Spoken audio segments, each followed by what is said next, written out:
Và đây là phần tiếp theo của cái series cài đặt ra và in scan cho máy in laser trắng đen HP Never Stop MFB 1002W nha các bạn. Rồi, sau khi mà các bạn cài đặt ra và full xong thì các bạn sẽ có cái shortcut HP Never Stop Laser MFB 120X ở ngoài desktop. Nếu các bạn không thấy biểu tượng này thì các bạn có thể gõ vào trong này và search tìm kiếm cái HP nè. Đây, Never Stop các bạn thấy không? Chúng ta vừa gõ lên thì Windows nó cũng gửi cho chúng ta cái shortcut này. Rồi, tại đây các bạn sẽ click vào chữ Tool. Đây, biểu tượng cờ lê. Rồi, bên trong này sẽ có cái Device Setup and Software. Các bạn click vào đây. Sau đó bạn bấm Yes. Rồi, bây giờ chúng ta sẽ quan tâm tới phần Convert a USB Connect Device to Wireless. Chúng ta sẽ chuyển cái phần cài đặt in từ cổng USB sang cổng không dây nha các bạn, sang kết nối không dây wireless.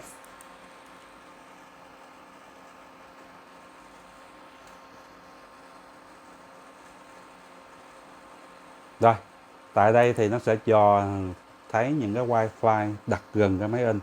Thì cũng lưu ý với các bạn là cái máy in các bạn nên đặt gần những cái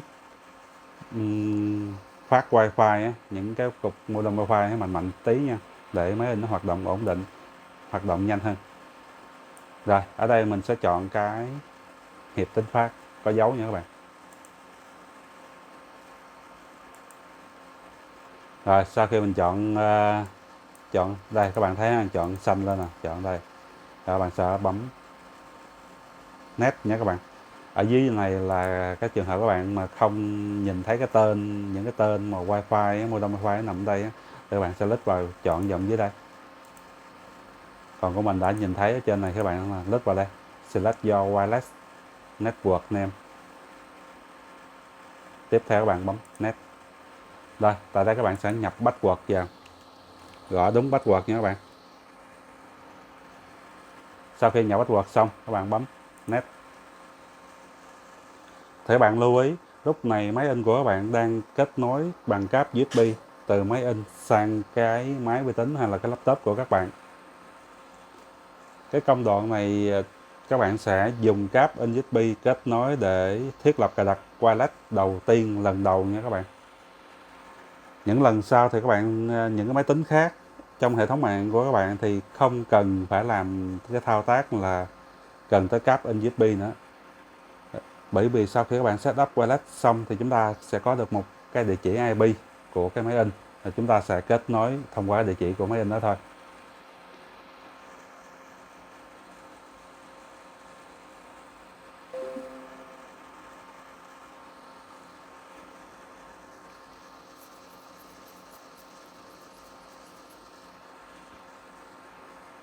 Thôi, các bạn thấy trên màn hình hiện ra chữ Net, chúng ta sẽ bấm Net.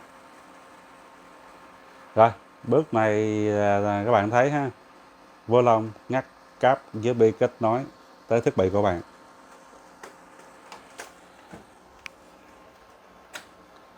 Đây, chúng ta sẽ ngắt cáp in USB.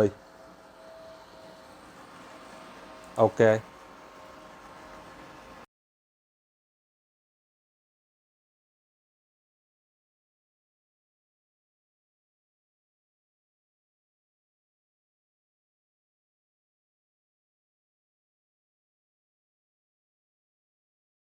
Rồi, như vậy là chúng ta đã setup connect thành công ra và in scan qua cổng wireless của máy in HP Neverstop MFB 1002W nha các bạn.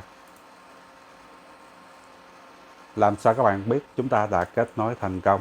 Bây giờ chúng ta sẽ vào trong Control Panel, View Device Center.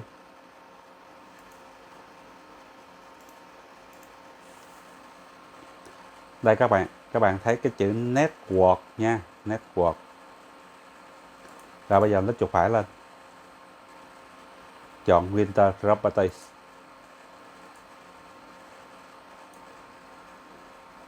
chúng ta sẽ lít vào chữ Reference ở cái tab General.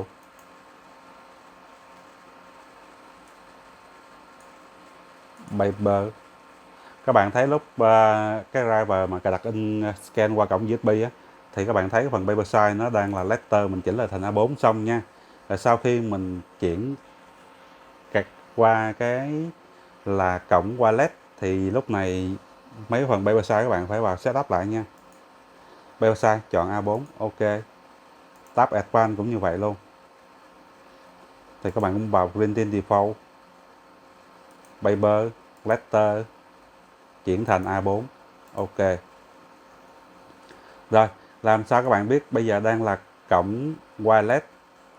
Các bạn sẽ lít vào chữ tab board đây. Thì lúc này máy in được kết nối thông qua cái tên của cái máy in các bạn. Đây. Các bạn thấy tên của máy in. Nha, bây giờ đang là tên của máy in. Hoặc các bạn cũng có thể add cái địa chỉ IP. Rồi, để add được địa chỉ IP thì ở trên cái máy in của các bạn á, nó sẽ có cái mũi tên nè các bạn, hình cái tờ giấy nè, các bạn bấm giữ luôn. Các bạn bấm giữ luôn. Nha, giữ luôn. Cái này mình đang in cái tờ thông tin cấu hình của máy in ra các bạn. Đây. Các bạn thấy ha. Đây mình bấm lại nha.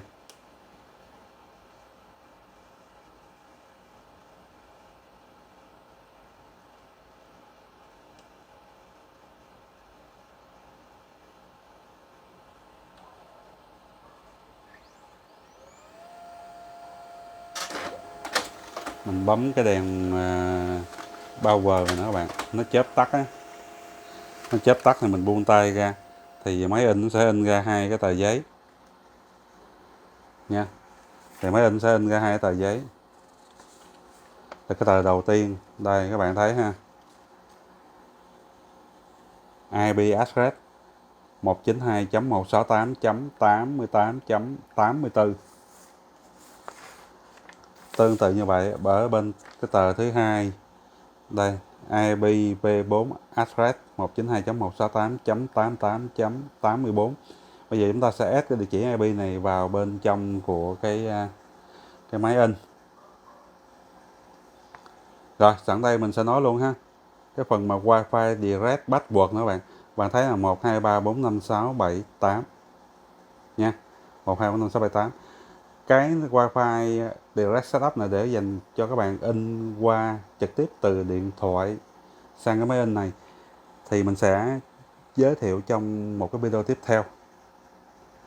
Rồi, còn bây giờ chúng ta sẽ add cái địa chỉ IP 192.168.88.84 cho cái máy in HP Neo và Stop MSB 1200W.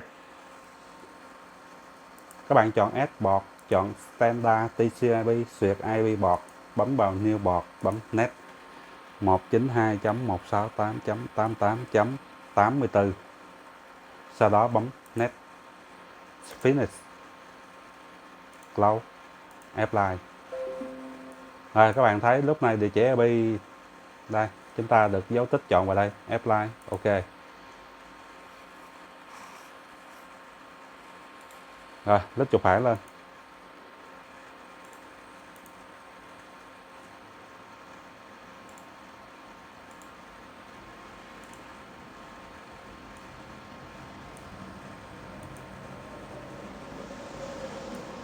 Đây, cái này mới là đúng nha các bạn.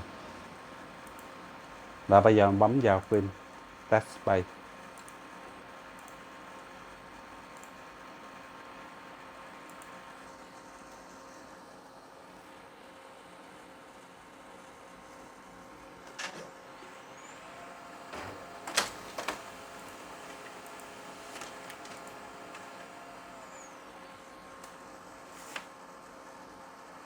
Và đây là bản in test.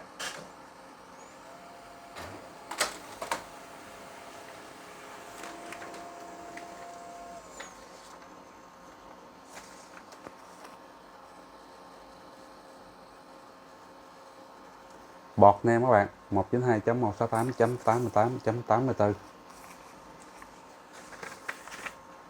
Rồi, như vậy là mình đã chia sẻ hướng dẫn với các bạn cách cài đặt in wireless cho máy in HP Neverstop MFB 1002W xong rồi nha các bạn. Cảm ơn các bạn đã theo dõi video và đừng quên bấm đăng ký kênh ở góc phải phía dưới màn hình để luôn luôn được nhận những video chia sẻ mới nhất. Còn bây giờ xin chào và xin hẹn gặp lại trong các video tiếp theo. Chúc các bạn thành công. Xin chào.